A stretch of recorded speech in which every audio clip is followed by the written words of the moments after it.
So what exactly is a route? A route is how you configure and update groups of assets in Relay. By default, everything that comes into Relay goes into your default route, uh, generates a 1x PNG, puts it in your slash assets folder.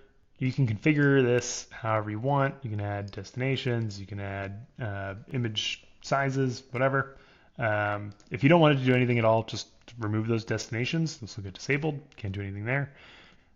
In this project, I've created an icons route.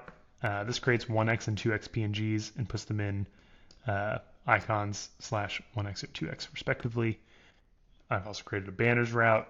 This creates 1x and 2x JPEGs and puts them in slash banners or slash assets slash banners.